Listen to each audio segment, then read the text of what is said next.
I'm Scott Al Miller. It's the 18th of October, 2023. This is my vlog of daily life living in Nicaragua. It is a gorgeously bright and not too warm morning here in Leon, Nicaragua, and I'm getting some crazy direct sunlight. I'm able to film in a direction I don't normally film because I never get a chance to come out and film this early, and I was excited that we're starting to catch up on the show, and I've also realized that now that I'm starting to catch up, it is taking an entire day from the first moment of the day until the end just for my cameras to upload all the videos for me to work from to do my edits at this point. And so I'm actually using 3 GoPros and cycling through them to get the uploads done throughout the course of the day. So the last one is still uploading as I go to bed at night. I got to get them started earlier in the day, so I'm making a little bit more effort, and with a little bit of catch up, I'm able to start earlier in the morning. I'm not having to deal with a bunch of emergencies. So it is a beautiful start of the day here on the show. I just had my coffee. I hope you're having yours. And we're going to get to today's topic, which is going to start with a major understanding of the differences in police structure and how it works between here in Nicaragua and in the United States. We're going to get to all that right after the bump.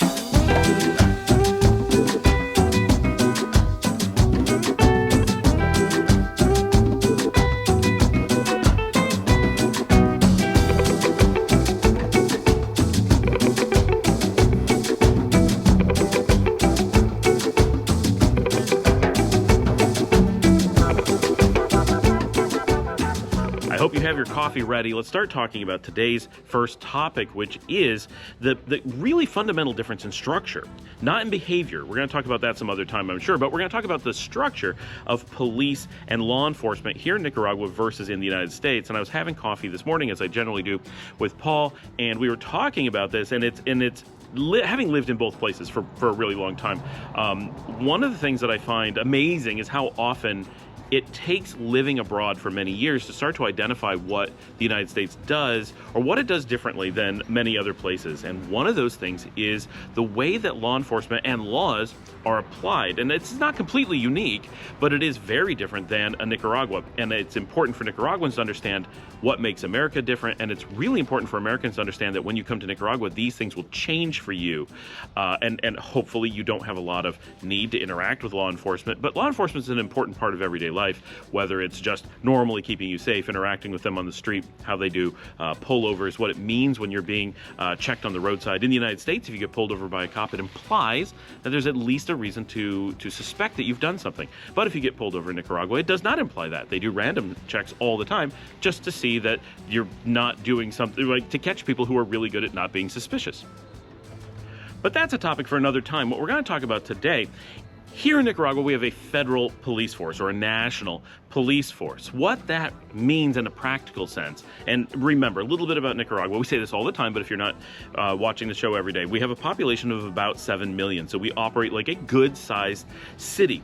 Like England, for example, we have one really large central city here, Managua, there, London, and all other cities are essentially satellites of it. All public transportation, or nearly all, centers through that capital city. The major international airport is there. All the basic resources are there. Of course, lots of resources exist in the satellite cities as well, but everything is coordinated out of Managua. Everything is done from there.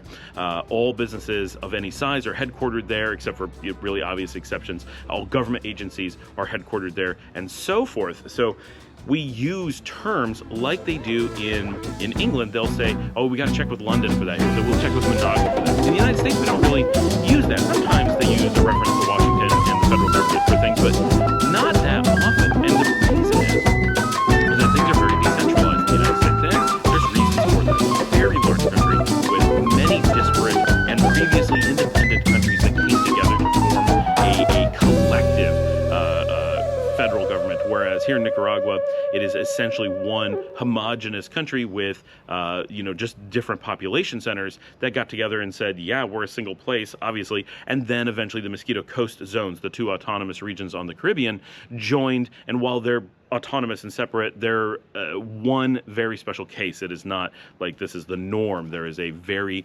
large central community and culture and society, and then there's one small autonomous region, or small in population autonomous region, which is important that it's a very small piece of the population. They're really too small to function as their own entity. They would be very similar in size in population to Belize, which is a tiny country, truly epically tiny, but Belize is tiny population in a very small country. The Mosquito Coast of Nicaragua, those autonomous zones would be so many times the size of Belize physically, with a similar population. I believe a lower population that the population density simply doesn't support anything. Okay, so moving on. So a national police force, that means that all police are overseen and coordinated out of Managua.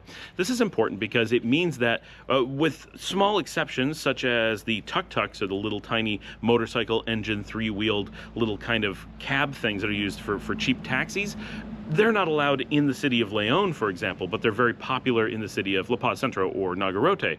So there are local laws, but those laws are very straightforward and well known, and generally most laws are national. When you have a law, it applies to everyone, which is kind of how laws should be. If a law is just, it should be for everybody, because no one should have to live without a law that is good, and if a law that is bad, no one should have it. There shouldn't be exceptions where some people get treated better than others. That's a weird way to approach the law, because you should only be making laws because you think you're doing the right thing. The idea that laws can vary from place to place implies that you are making laws with the belief that they're not for the good of the people, and so you might as well have different bad laws since their purpose isn't to be good. Having a national legal and national law enforcement system means that you have this benefit of basically the laws that you have are universal. You know what they're going to be within reason everywhere. And basically it's things like, what is the drinking age? That's going to be the same throughout the country. Building codes, right? Like here in Leon, you can only build colonial structures. Well, that's a different law than you have in a Esteli, where it's a newer city and they don't require you to build colonial structures, but you're allowed to build them. Right, little things like that, of course, are different. You have different speed limits on different roads. You have different restrictions on those kinds of things. We accept as make sense that those are locality-based laws. What can you do in this space because of the nature of that space? But when it's like, what age can you drink at, or what age can you drive at? Those things are universal because why would they vary? They don't make sense to vary. So because we have a national police force, first of all, there's national oversight.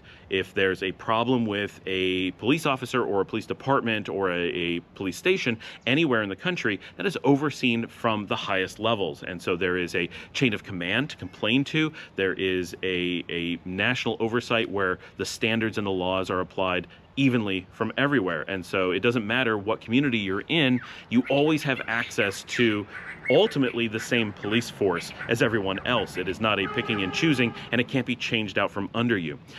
Also, the laws are consistent, so you always know what's going on. By having a national police force, they're able to very easily move police from place to place, both as they are needed. Oh, this area just is short police, so we're going to move more there. This one has too many, we'll move people out, allows them to balance on a larger scale, which is just a practical concern.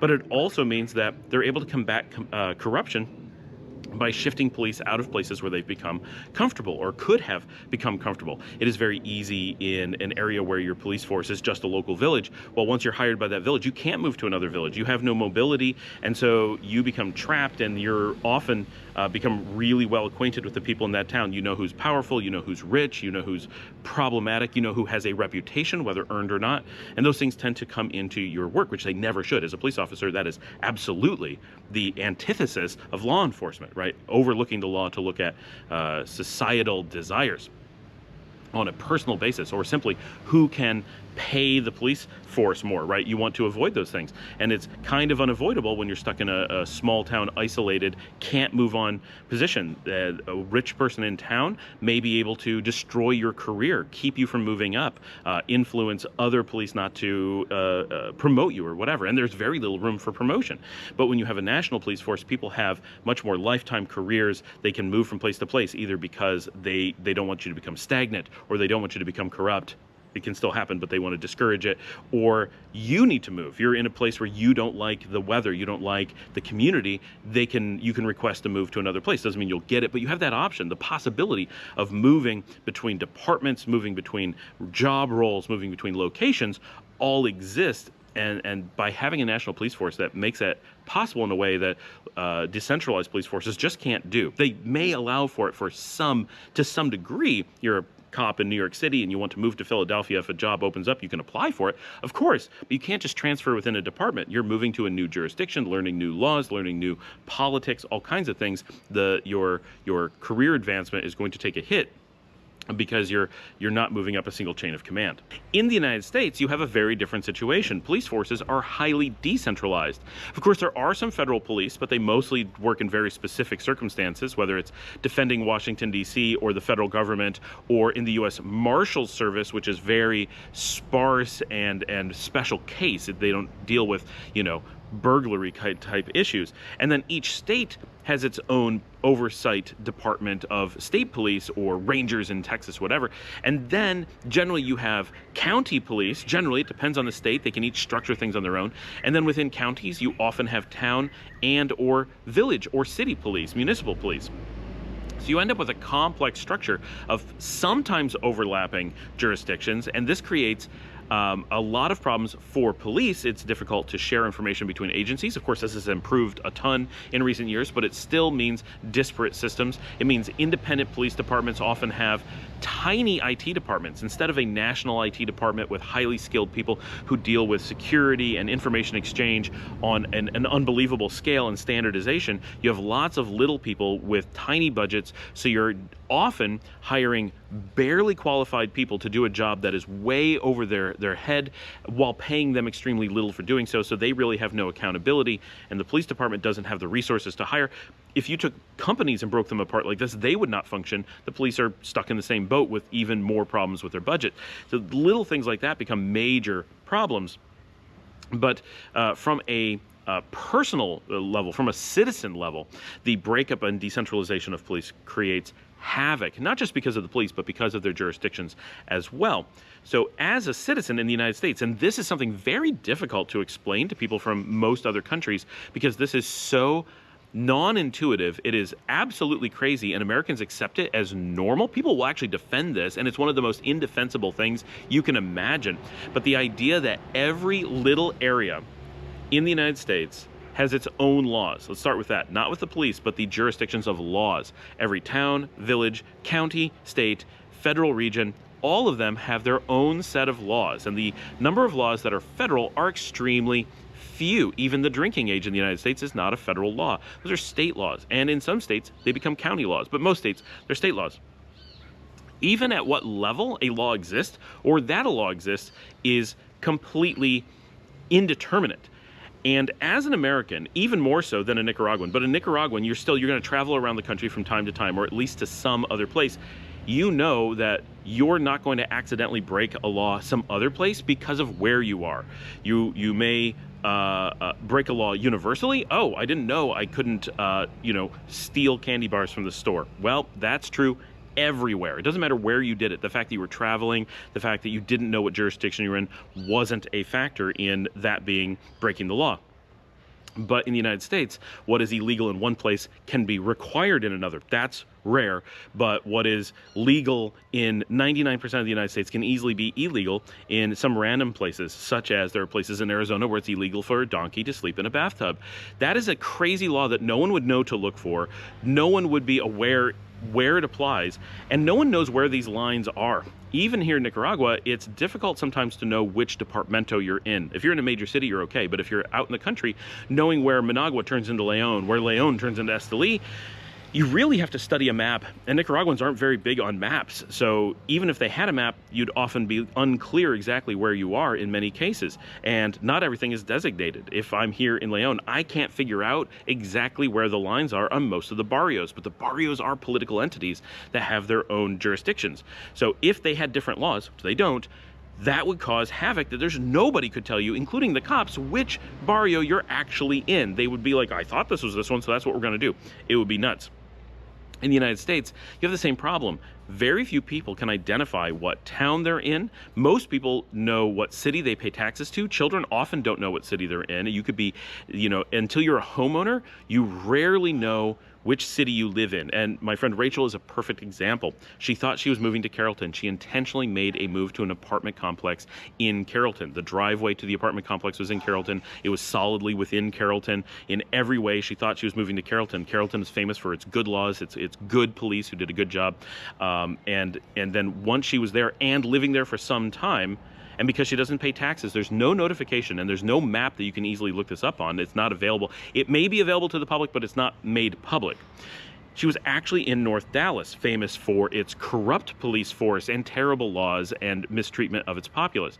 And we had major legal issues there, and only found out when there was police corruption that the Carrollton police couldn't protect us, and that it was the highly corrupt Dallas Police Department that we were subject to. And that's a big deal, that you can't predict even what jurisdiction you're in, where you live, let alone if you're walking outside of your house.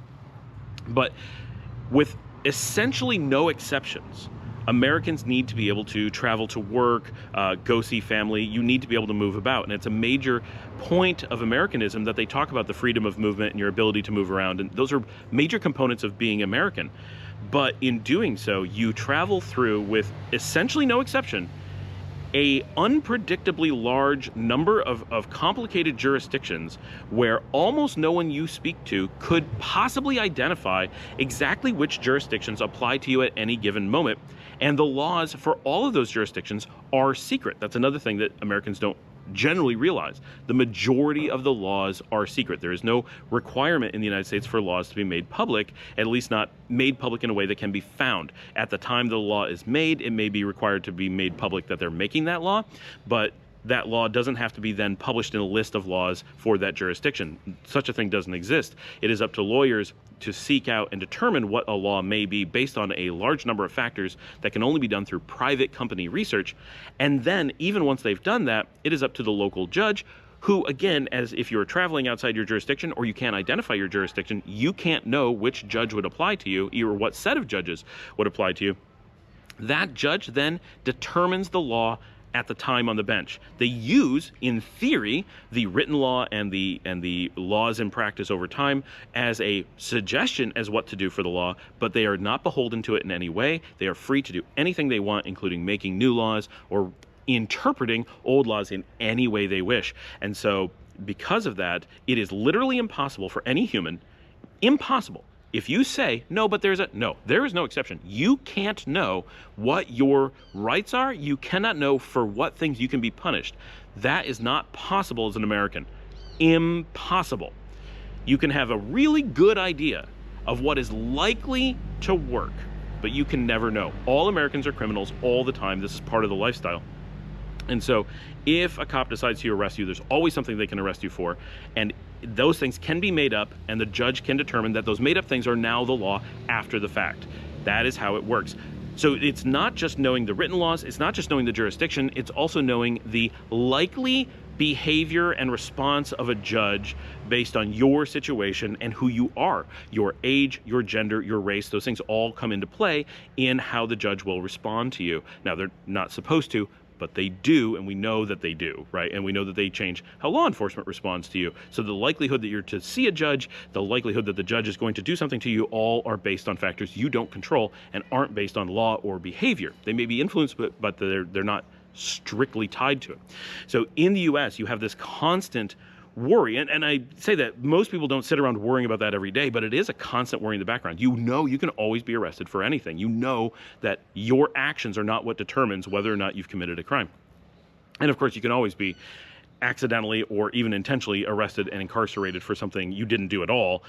That's a separate case. That can happen anywhere. But the legal system actually allows for this complete ambiguity where no one has the right to know what the law is, will be. It can be created after the fact, and it can be based on things that are technically illegal for it to be based on, but the right to use those factors is protected.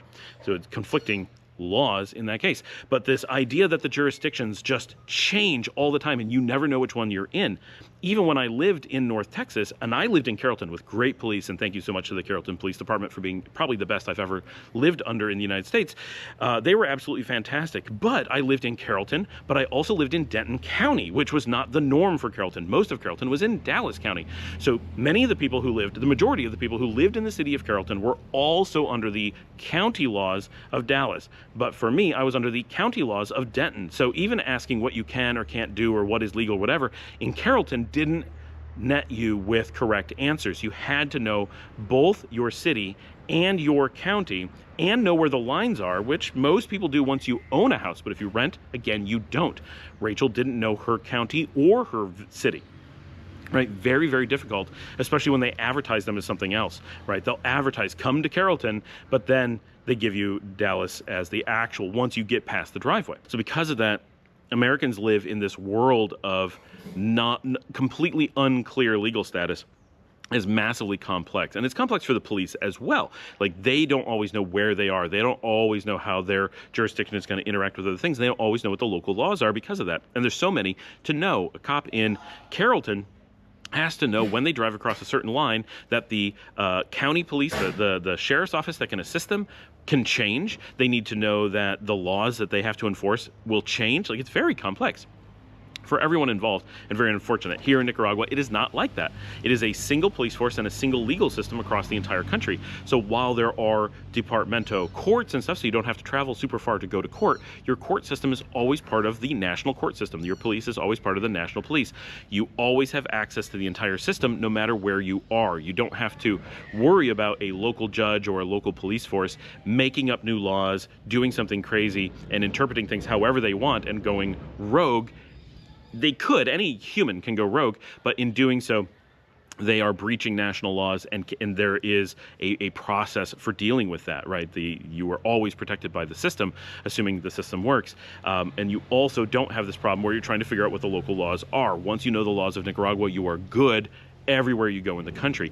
This is a completely different experience than America, and difficult to describe how satisfying it is to be able to look up and know what's going on. You can reference a lawyer and you don't have to say, I live on this street, on this far down the street, and at this time of day, which town am I in, and this is where the path I generally take when going to work. But on some days when there's road construction, there's a detour, and then I have to pass through this other jurisdiction, and what am I legally allowed to do? And like that's so complex, and you have to think about it for every trip, everything you do, you have to be like, what am I passing through? And Americans know, they have this response all the time. Oh, I know passing through this part of this state, you're very likely to get pulled over for trumped up charges. This part of this state, you have to be careful if you're not white. This area of this state, you can drive really fast because they don't care. Just traveling on the highway, we know which areas have completely different laws or policies, procedures, or common uses of the law, application of the law. We know that we have to look at it this way. That is such a fundamental, massive difference in living between these countries, that the predictability, the standardization, the uniformity of law, the concept that law is law, and that law enforcement is there to enforce one law consistently, and both the law itself is not highly discriminatory, and I don't mean that in a racial way. I mean that in every single application of the law in the United States, there is discretion, and it is always very pick and choose, and the weather, the mood, the amount of coffee that's been involved on that day heavily influence judges' behavior. You get unpredictable results, both from within a single judge or from within a single judicial system, because the judge that you get heavily determines your outcome.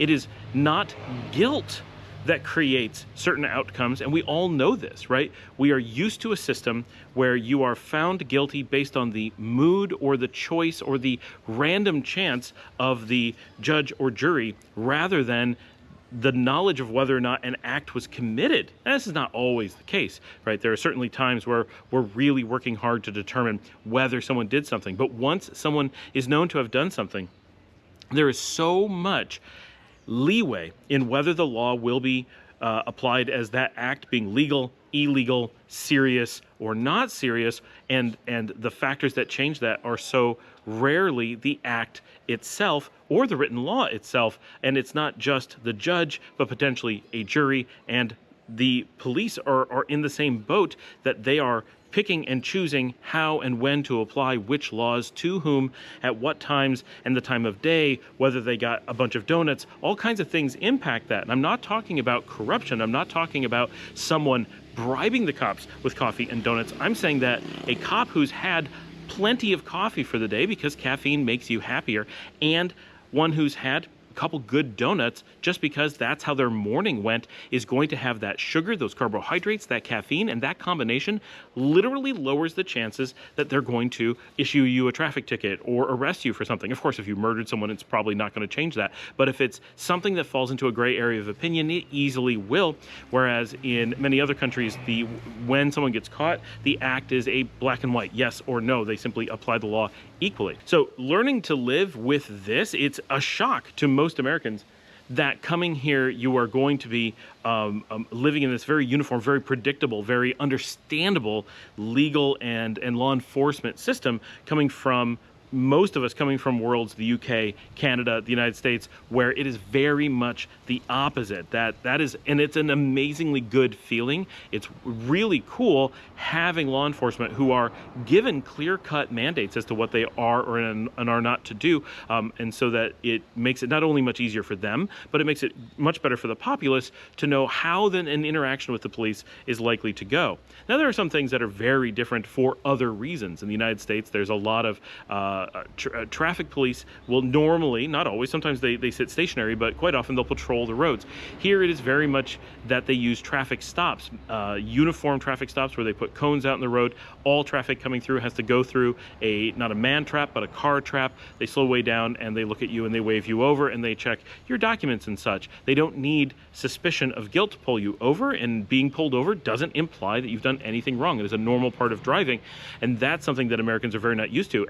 And believe it or not, some people will actually defend that that's not a good system. They think you should only be pulled over when there's a suspicion of guilt, which is honestly really weird to most people in the world, that if you were doing something guilty, the chances that you'd be able to tell from outside a vehicle is very, very low. And you're in the public space, you're on public roads, so there's absolutely no reason for someone to think that they have privacy in that space. If you're on the public road, you shouldn't have privacy. The very concept of projecting that, oh, I should have privacy when I'm out in public, is really kind of a bad thing. You certainly don't want a legal system or law enforcement that are going to have that kind of opinion, because it's the public space. The public needs to be protected, and the public needs to be able to function. You can't be in random bubbles of privacy out in public. It doesn't work, and the idea of trying to make it work is a really bad one, because once you know something isn't possible, pretending it is always has bad results. So instead, we have random checks where people simply look and check your paperwork. This is fantastic, because as a person who's potentially on the road, or at least potentially on the sidewalk,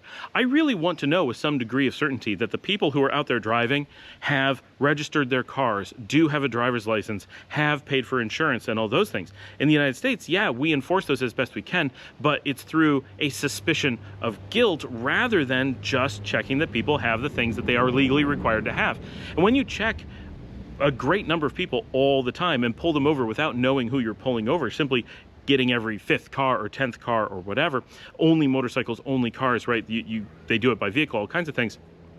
And having a list of things that they verify, check that your driver's license is current, that you actually have one, that you have your papers on you, that you're registered, that you've paid for the car, that you have your insurance, just checking those things, and then being able to inspect for lights being out and those kinds of things, and being able to look and see what's going on in the car. It's a great way to make it very difficult to abduct someone, for example, to smuggle people in, or to have a truck full of illicit goods. Those things are very easy to move around in the United States, very difficult to do in Nicaragua, because they're going to look casually from time to time, and you know that at any given moment you could be the one selected, even if you put on a whole show of being non-suspicious and having nothing particularly wrong with your car, you might still get caught. So it does a lot to reduce crime, and is a much more effective system. And as a citizen, it is a really good system. It is definitely what we want. The last thing we want is only people that you're suspicious of being stopped. It's a really, really bad system, because both it means that people who are actually committing crimes often have no reason to be pulled over, and can even argue that, well, you can't pull me over because I wasn't suspicious. And it means that you're constantly in a subjective situation where law enforcement is having to work with this gray area. It's terrible for cops because they have to justify why they pulled someone over, and then it's terrible for other people because the being pulled over guarantees that someone is claiming there's a reason to believe you committed a crime. That's a horrible situation and creates a lot of tension, a lot of fear, and a lot of danger, while not well addressing actual crimes. it's kind of the worst possible situation. So there's a reason why no sensible person wants that. Criminals want it, and they push it heavily and have gotten through to the U.S. government and gotten through to law enforcement and gotten people to promote this as a thing. But it is an exceptionally dangerous thing and not in the interest of law-abiding citizens. And I realize that when we say law-abiding, people naturally have this reaction of, oh, well, I don't want to be monitored. I'm law-abiding. I shouldn't get monitored. And the reason that we have that reaction is because in the United States, we have no such thing as law-abiding citizens. All people are criminals in the United States, like we said. And because of that, it creates an emotional reaction that even when you're doing everything you can to obey the law, you can always be arrested for it. And because of that, the concept of law-abiding, saying the words law-abiding, creates fear in Americans. But to the rest of the world, you know that you're abiding by the law, and you know that those concepts, being monitored as a law-abiding citizen, is a good thing. It shows that you're not committing a crime. It protects you against corruption. It protects you against criminals. It's actually a good thing when you aren't making all of society into 1984, everyone's a criminal all the time, so monitoring you is to control your life rather than to protect you against people that are doing something they shouldn't be doing. It really is a different mindset.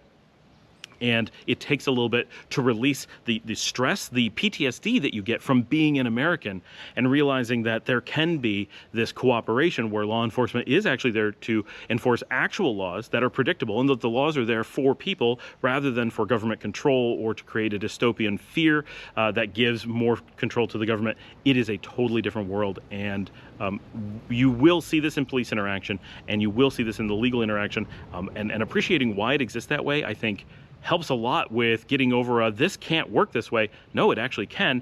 This is how it logically would work, and it's how most of the world works and has really good, solid systems for this. And it is actually the United States that is the outlier doing things that are very different and potentially quite dangerous. And it's so entrenched that how do you fix it, given that the legal system doesn't really support fixing it? Cops in the U.S. are forced into a subjective, fungible role because the legal system is a subjective, fungible, capricious system.